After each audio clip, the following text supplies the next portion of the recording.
When construction takes place, of course, a designer like Robert Dopp gets involved to translate door orders into shop drawings that will indicate exactly how they should be built. The components of a shop drawing will include all the millwork specifications, finishing specifications, cross sections. We give a two-page detailed drawing of every single door that gets manufactured in our shop. All right, well, it's going to be curious to see how it works once we get out there. All right, good luck. Mark Lundgren's going to walk us through the shop area and give us an idea of how they put doors together here. There are two separate areas, one for assembling garage doors and one for assembling entry doors. And they both start with selecting the wood that will be needed. So Mark, for a high-end door like this, selecting the wood, that's kind of a big deal. What are you guys looking for? Yeah, we're looking for old-growth Western red cedar, mainly sorting out for tonal variations. So we've got our sapwood and our heartwood. So looking for certain tones for staining, you might go with the lighter, you might go with the dark. So once you get all the wood selected, what's the next step? Next step is getting together some of our frame materials. So how we'll do that, we'll start by taking our raw frame materials into our straight line rip saw. We use this piece of equipment to dimension it down to prep it for our milling operation in our 5-head molder. That will surface the two faces and then put a profiled edge on it depending on the profile we need. Those will get stored in a supermarket rack for the next station, which is our frame cutting, our upcut saw.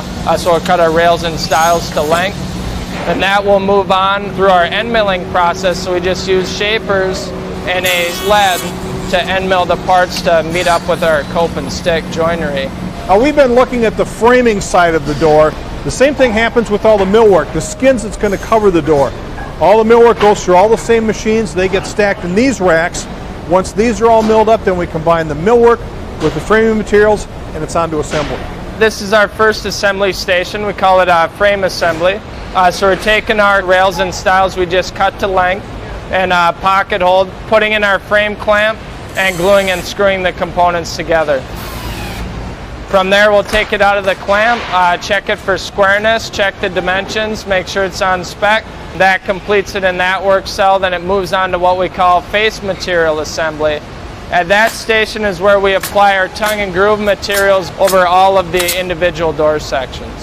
How's it going, Joe? Excellent. So what Joe has done is taken the bottom three panels and he's laid the cedar out over the top of that, pretty much nailing it down like hardwood flooring, and then eventually these panels get cut again so they'll operate like a regular garage door. The beauty of doing it this way is once the garage door is closed and you're looking at the front, all this cedar will line up perfectly.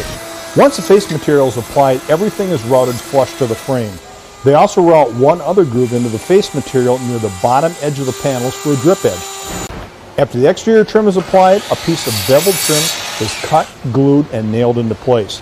This will help prevent water from getting in behind the face trim and damaging the door.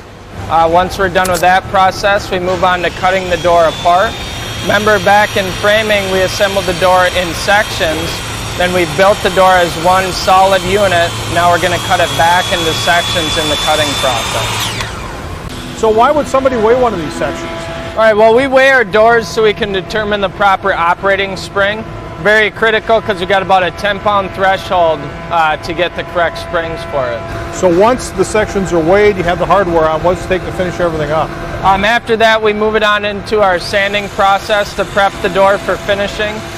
In finishing, we apply our paint or stain to the door, allow it to dry. Then it moves on to glazing to wet glaze our glass into the door section. Then the last thing we'll do is put it on our inspection rack for a final inspection before packaging. Okay. Well, once everything's been inspected and approved, they get it all packaged up, add the hardware, get it ready for shipping. And folks, that is how you make a good-looking garage door.